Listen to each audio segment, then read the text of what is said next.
Week 3 for the 0-2 Bengals. Time to get right. Can they do it against the New York Jets? Let's break it down.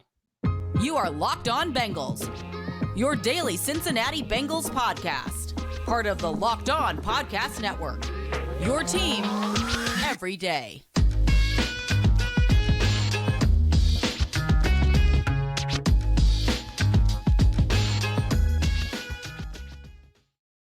What up, Bengals fans, and welcome to another episode of the Locked On Bengals podcast. I'm your host, Jake Liscow. He's your host, James Rapien. We're part of the Locked On Podcast Network here on Locked On Bengals, covering your team every day, free and available everywhere you get your podcasts and on YouTube. We appreciate all of you who subscribe, who follow, who have rung the bell, and who make us your first listen. Today's episode is brought to you by BetOnline. BetOnline has you covered this season with more props, odds, and lines than ever before.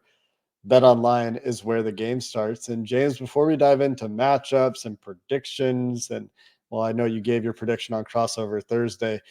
No, I'm going to bring the heat with the prediction today. So stay tuned for that. It's coming. It's great. It's fire. It's if you notice the chill in the air in Cincinnati on Thursday, well, it's going to warm you right up, and it's going to feel like summer on the first day of fall. Don't you worry. Starting to cool off there. Hey, the Bengals get a bit of an injury update here. Yeah. Is where I wanted to go. Jermaine Pratt goes from did not participate to limited participant in practice with his knee injury. La'el Collins remains a non-participant in practice, but that is an update that we'll get to in just a second. Hayden Hurst upgraded from limited to full. Devin Asiasi also full go in practice. So while Drew Sample will probably be hitting the IR here sometime in the near future, Devin Asiasi and Hayden Hurst both should be ready to go this week. But the big update is around La'el Collins, who didn't practice again, but it doesn't sound like his game status is too much in doubt, especially when you think about how gun-shy Zach Taylor has been since the AJ Green saga a few years ago about predicting players coming back to games. Seemed relatively confident in Collins' status for Sunday. Yeah, I expect La'el Collins to play on Sunday. Now, will he be 100%? Will he be 57%? I'm not sure. Here's what I know. And look, I know he hasn't played up to snuff, up to expectations, but he has been dealing with a back issue. And what has Bengal Sand said? What have you said? What Joe Goodberry said? What did all these film gurus say? Man, he looks stiff. And so hopefully rest is exactly what can cure that a little bit. And literally maybe they looked at him and said, let's get him rest for a couple of days and we'll get him back Friday. We'll make sure he knows the game plan and everything. And hopefully he can be good to go. So it's a big week for La'el Collins. It's a big week for the Bengals. Barring a setback, I do think he suits up on Sunday against the Jets. Yeah, and from the Jets side of things, Corey Davis showing up on Thursday as a limited participant in practice for the first time this week after he had no injury notation at all earlier in the week. George Fant still limited. John Franklin Myers goes from DNP to limited. CJ Uzama remains limited. Quinnen Williams remains limited. Those are the most important ones. Jordan Whitehead also on the list. Zach Wilson also on the list. Those, I think, Zach Wilson's not playing in this game, so it doesn't really matter. But I know CJ is going to want to get back for his revenge game. And John Franklin Myers, Corey Davis, George Fant, Quinnen Williams, I would guess right now these guys are going to play. I haven't seen a whole lot of doubt about any of them, but Corey Davis showing up on the injury report midweek could cast a little bit of doubt on his status. So that would be the one I think that would be most relevant to watch for the Bengals, but the Jets seem to me to be, relatively speaking, pretty healthy coming into this game. And so those injuries should not play a huge factor this week. No, I don't expect them to. And good.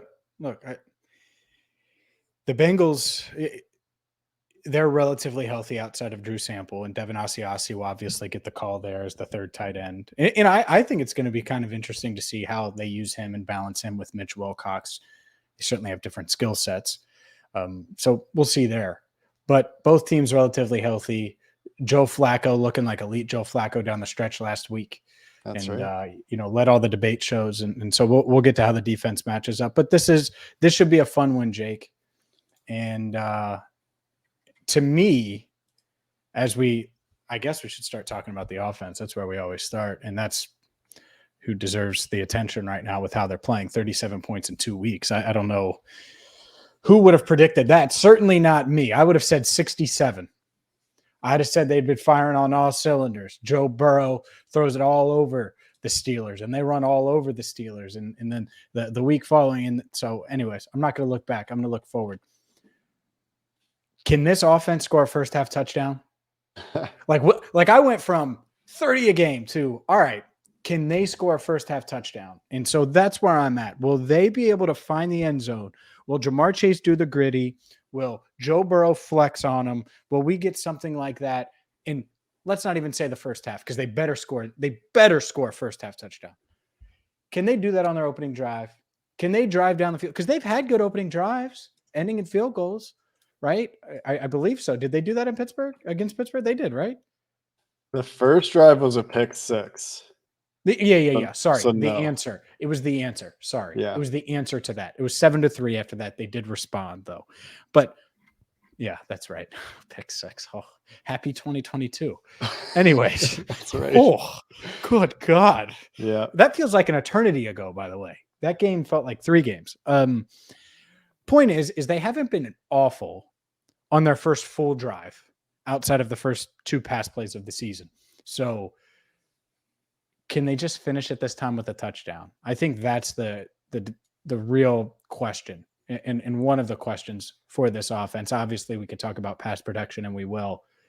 But can they just get off to a good start so they have some confidence and it's not Burrow slouched over, and I'm not mocking him, looking at the tablet and just trying to figure out what the defense is doing to either confuse him or slow him down or take away the receivers. Because that's what I've seen. I've seen as much of that as I've seen touchdowns in the first 2 weeks. And Jay Morrison over at The Athletic has a great by drive breakdown of Joe Burrow and this offense while Joe Burrow has been quarterbacking it. On drives 1 and 2 of the game, Joe Burrow's yards per attempt are a full 1.5 yards lower than any other drive in the game, 6.4 versus, generally speaking, 8 or higher in his career. He's thrown 1 touchdown pass in the first 2 drives of a game in his career out of 56 drives. 6 interceptions out of 56 drives. Highest interception rate per drive out of any drive in the game. The offense on the whole, 7 touchdowns, 13 field goal attempts. That is the fewest touchdowns they have scored on a per drive basis for drives throughout games. And the field goal rate, is fine. It is what it is, but you want those to be touchdowns on drives 3 to 4, 5, and 6. Generally pretty consistent, over 8 yards per attempt, over 10 touchdowns, just a couple of picks. Again, 56 drives each, 18 touchdowns, 16 touchdowns. The slow starts are evident in the stats, and it's not, just the offense or just Zach Taylor or whatever. It's this whole team that seems to need time to figure out what's going on and make those adjustments, which is why I think this week you've heard them say, we need to adjust quicker. We need to make those adjustments on the fly to help us. And, there's some concerning quotes like Jamar Chase saying we weren't necessarily expecting all this cover 2 so early after they spent all offseason talking about, we know we're going to have to play differently. I don't know when they thought it was going to come, but it might not this week. And that's something we can talk about too. But certainly getting off to a fast start has been a trend for Joe Burrow's career, and it really needs to change. And it seems that they're focused on it this week. Yeah, they need to start fast. And I do, shocker, want to talk a little bit more about the offense since we spent some time on injury. So let's do that coming up next. But I have to tell you about Brightco, because if you're looking for the ultimate insurance, the ultimate backup plan when you buy that engagement ring, which if you buy an engagement ring, the first thing you should do is go to Brightco and get that bad boy insured. What is Brightco? Well, it's the jewelry insurance that's going to make sure you get a replacement or full value for your chain, whether it's a hot take chain, whether it's those diamond earrings, regardless of what it is. If you're Lyle Collins with those big earrings you got, you're Jamar Chase with the chain, Joe Mixon or just a Locked On Bengals listener, you got to go to bright.co/locked on. It literally takes 2 minutes to get insured and to get that peace of mind. It's the fastest and easiest and cheapest way to cover your butt. So go there now, bright.co/locked on.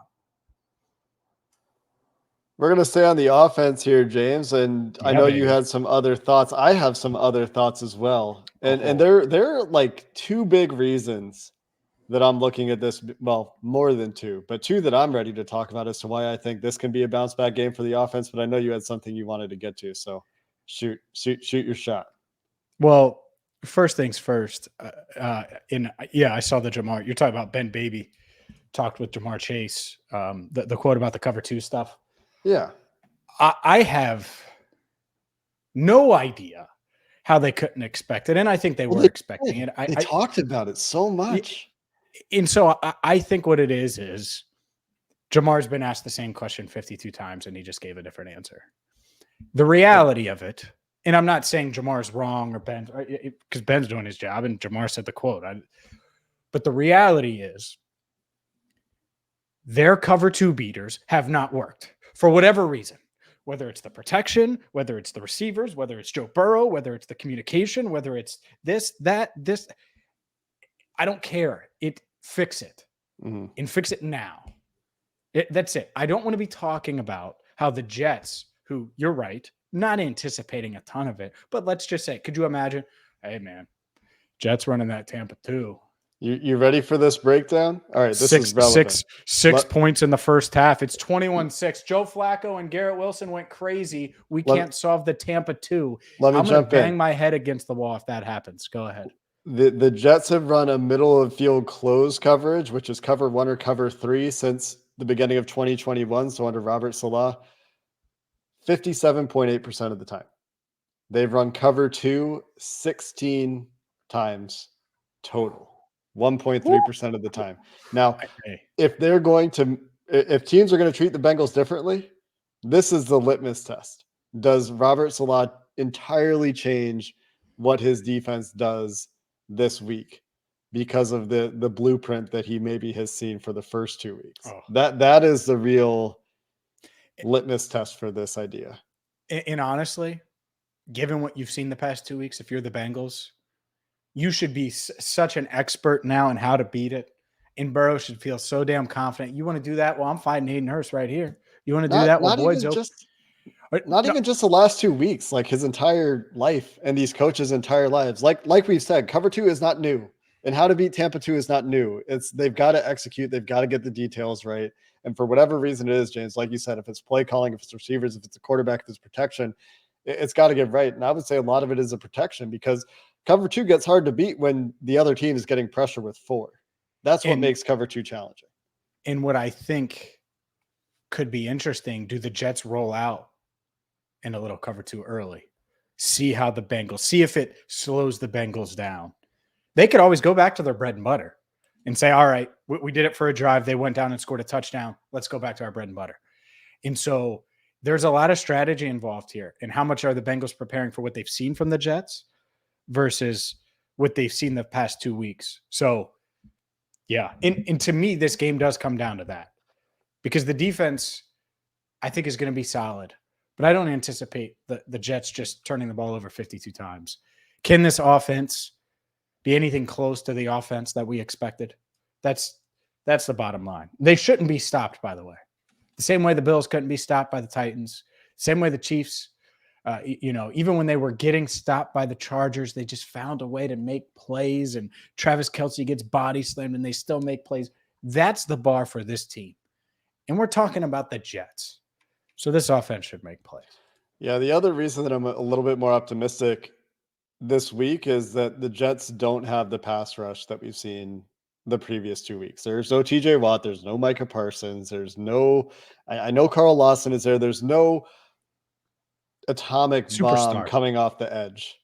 Mm-hmm. They do have Quinnen Williams, and he is going to be a problem on the inside. I'm sure he'll make some plays. He's very good. We saw what happened right with Jeffrey Simmons and the Titans last year. And there's a blueprint between the Titans game and the Cowboys game with all the stunts they run. And if the Jets can get prepared and run those things, and Not something that I've had time personally to scout, not something we talked about in our crossover, but the Jets just don't have the pass rushing threats of the Cowboys and the Steelers. And so between their preferences in coverage and their pass rush productivity and their pass rushing players, these are the recipes that I'm looking for the Bengals to bounce back. They do have some really good players in that secondary. Mm-hmm. Sauce Gardner and their free agent acquisition, DJ Reed are both really good players, and Reed's had a fantastic start to the season. So the receivers could be challenged, but for Burrow, he's gone against good secondaries before, and he knows how to beat them, but he has a harder time against cover too. And so we'll see what they get this week. We'll see if the receivers can play a little bit better. We'll see if Burrow can play a little bit better. But I think these two big statistical trends and just preferences from a style perspective, the way the Jets are constructed, are a couple things that I'm looking at that should tilt things a little bit more in the offense's favor than what they've seen the last 2 weeks. Hopefully. And we'll get to more on the offense when I drop a prediction in 10 minutes or so. Let's switch gears, talk about this defense a little bit, because I think they've played okay. It's a passing grade, B plus, slightly above average. There's no splash plays against bad quarterbacks. Mm-hmm. And if teams are going to be conservative, even though you're down, if teams are going to be conservative, you got to find a way to make a play. And so what I'm curious about, one, starting fast on defense too, because you can't go down 14-0 on the road or 14-3 on the road because Cooper Rush and Tony Pollard are going to go on 12-play drives and then run for 50-plus yards. These Jet skill players are legit, man. Like I like Michael Carter and Breece Hall as a tandem in the backfield. I like Garrett Wilson, who I mentioned earlier. I loved Elijah Moore in the draft. We talked about him. We didn't talk about Wilson. I liked Wilson in the draft. We just didn't talk about him because it was irrelevant to the Bengals. Mm-hmm. Corey Davis was someone once upon a time, but that time has passed. He's still a solid player, though. Overall, I think they have weapons. I think they're going to move the ball a bit. I think they're going to score points. Now, are they going to score 30 like last week? No, not unless the Bengals just really crumble. But I also don't expect the Bengals to hold this team to 10 points, when they're at home. And so I think getting off to a good start, a quick start overall, and you could say it any week, but I think it matters, especially this week after the Jets were flying high. It's really key to kind of take some wind out of their sails, literally, after what they did last week against Cleveland in the final 2 minutes. Yeah, you want a game script that goes similarly to what Cleveland got, where the Jets do have to put it in Joe Flacco's hands, but you want to finish the game. I mean, similar to the Bengals, I think the Browns, I know they got a strip sack from Jadeveon Clowney last week.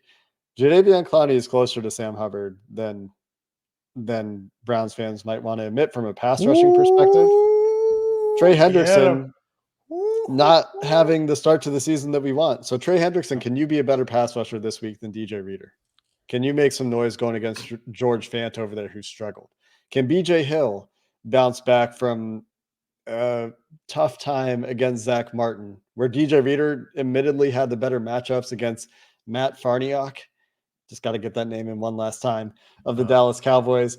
It's a ghost that's haunting our past. Go ahead. And Elijah Vera Tucker, another good right guard here, but Laken Tomlinson off to a rough start, especially as a pass protector for the Jets.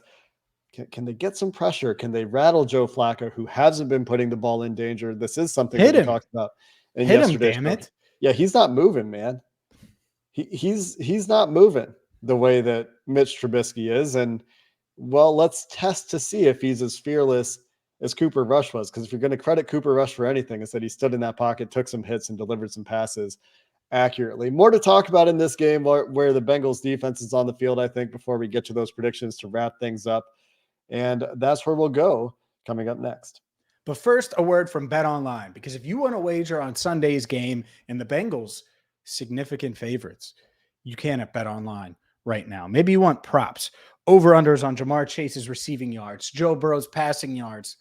You could do that. Maybe you want to buy when the getting's good. Bengals 0-2, going all the way back to the big game, winning the AFC, maybe winning it all. You could do that and so much more in one spot. BetOnline. It's your number one source for all things football betting, whether it's college football, the NFL. And it's not just football, of course. They got Major League Baseball, NBA futures, boxing, MMA, golf. Go there now. I've used them. I've won money. I've wagered a ton and won. You can do the same at BetOnline, where the game starts.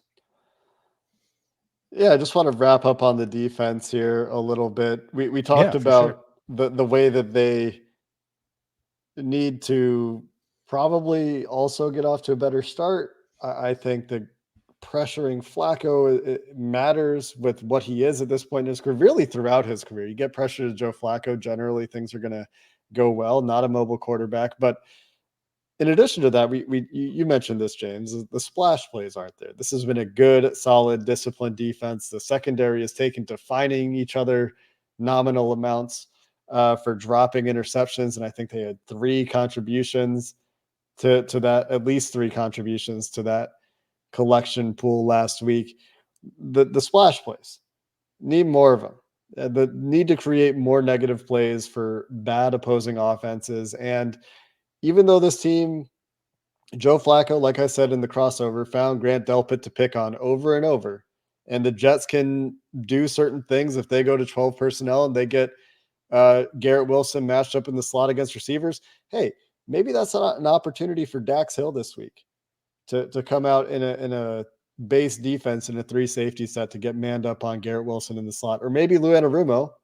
This isn't the time. Lou Anarumo making a long statement about why Dax Hill isn't playing yet, and part of that is the confidence of his young players. But finding those splash plays, whether it's Jesse Bates or Cheeto or Mike Hilton or Von Bell or Logan Wilson, in addition to getting that and stepping up that pressure, which this is a third subpar offensive line the Bengals will have faced on paper, and the production hasn't been there. So looking for those things this week, as we have the last 2 weeks, as potential difference makers on Sunday.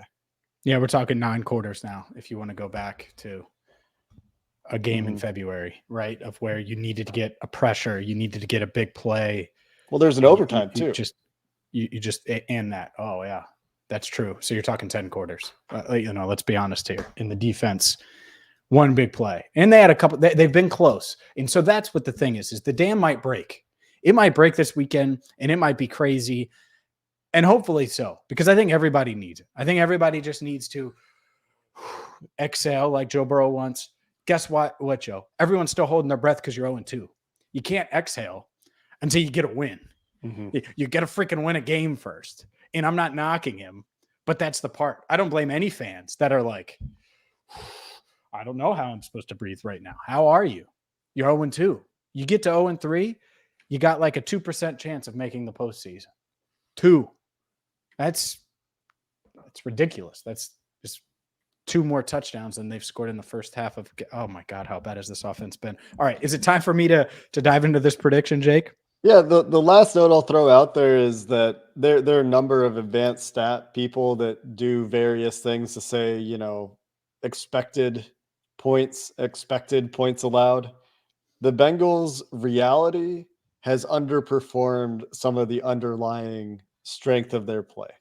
And some of that is the swingy plays, and some of that is, conversions here. First team, by the way, ever, I learned today, to lose on the last play of the game in the first 2 weeks of the season.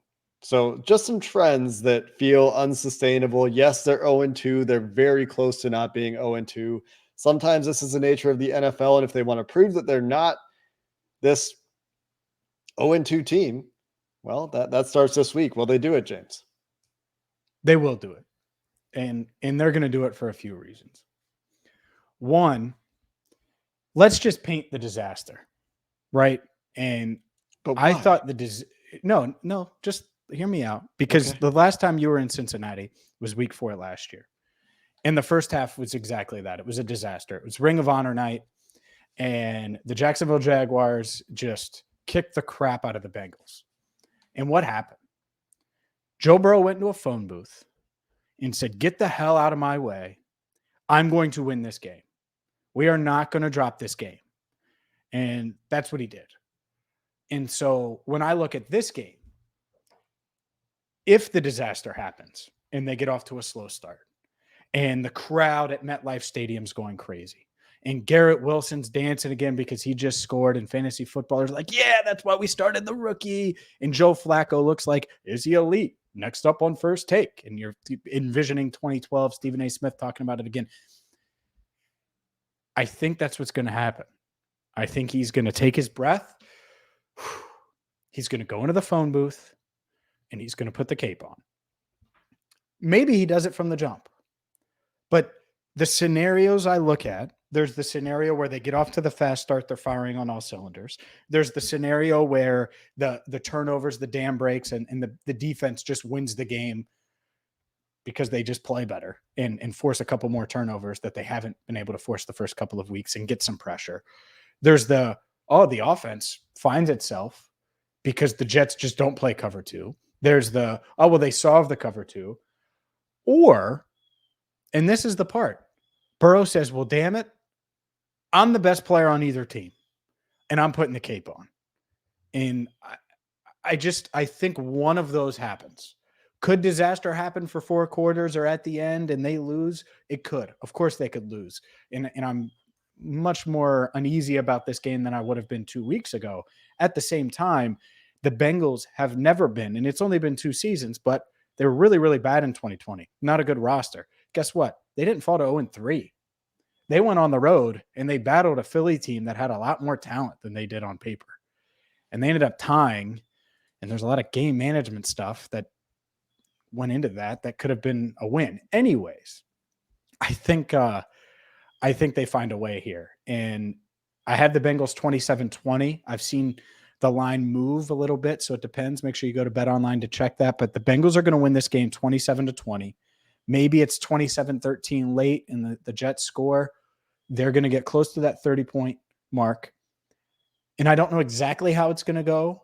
It'd be much, much easier, and it would get rid of some anxiety for fans everywhere if they would just get off to a fast start. I'm not sure if that's going to happen, but I think the you can't zero me Joe Burrow will save the Bengals season if it comes to that, and they find a way to win at MetLife and improve to 1-2 on the season. Yeah, Joe Burrow getting right would go a long way. Finding some of those big time throws, taking care of the football, the offense getting just on track. And hey, look, if Sal is going to run out there with his middle of the field closed defenses and not copy what has worked against this Bengals offense, and that's where this could be a massive game for the offense. If Salah does, remember last year we gave Wink Martindale a hard time with the Ravens because he just kept trying to do the same stuff and he just kept getting torched over and over and over.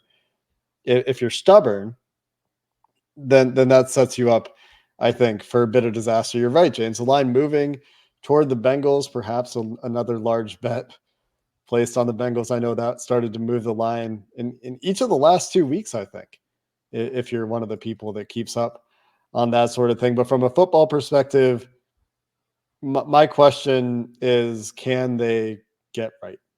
This has several indicators of a get right game. And I'm not saying that they will, because it's really hard to have that kind of braggadocious confidence about this team right now. But there are ingredients here for it to happen. Yes, they need to account for John Franklin Myers and Quinnen Williams and Carl Lawson, and they need to deal with Garrett Wilson and potentially Elijah Moore and Corey Davis and these running backs. And it's a football game to be played. Joe Flacco's on a heater. You never know what's going to happen. I talked about it in the crossover.